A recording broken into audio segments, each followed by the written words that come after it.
Today, Jerry Harris, a breakout star of Netflix's unexpected hit Cheer, has been handed 12 years in jail, marking the final descent in his fall from grace.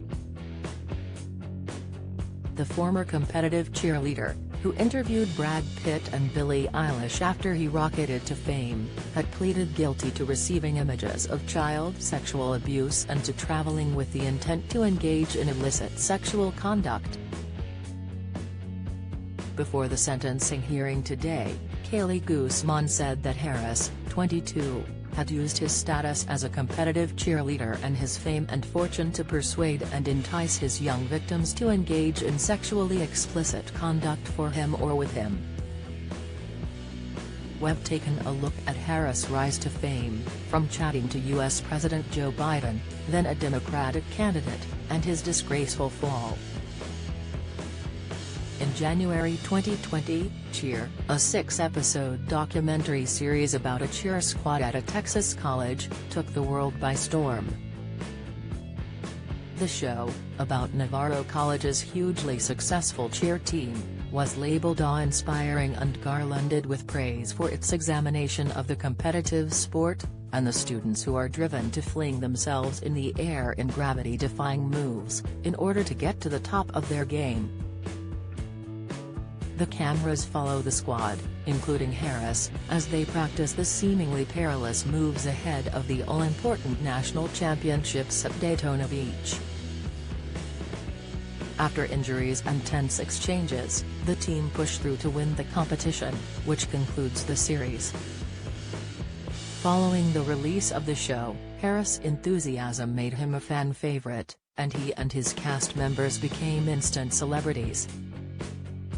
Alongside his teammates, Harris appeared on The Ellen DeGeneres Show, NBC's Today program, and even met Oprah during one of her tour stops. Harris even worked as a correspondent for Ellen at the 2020 Oscars, speaking to not only Pitt and Eilish, but Mindy Kaling and Idina Menzel.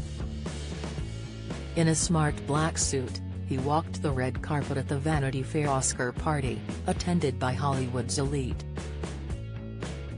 American President Joe Biden, then the Democratic candidate for the top job, even held an Instagram chat with the cheerleader, where they spoke about the importance of registering to vote. In June 2020, Harris tweeted a clip of the short Instagram chat, which ended with Biden telling Harris he would like to spend the day with him. His celebrity was reaching dizzying heights and he appeared to be beloved by all, but in less than a year everything changed.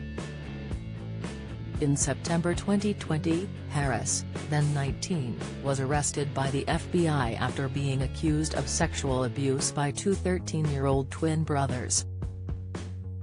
Opening up about why they reported Harris during an episode of Season 2 of Cheer, which addressed Harris' downfall, one of the twins said, "I want to be the start of the change in Cheer."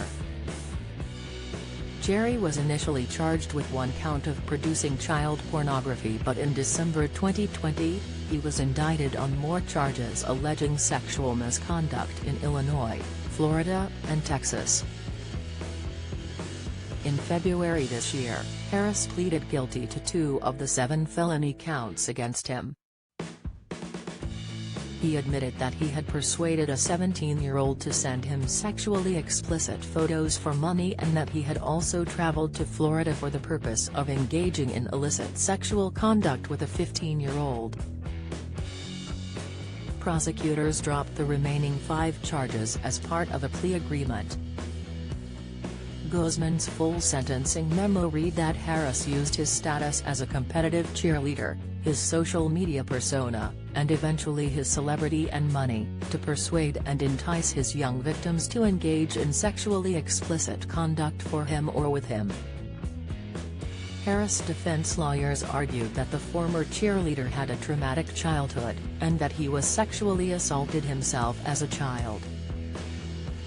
His lawyers wrote, "The trauma he experienced as a child normalized his skewed version of what he understood to be appropriate relationships.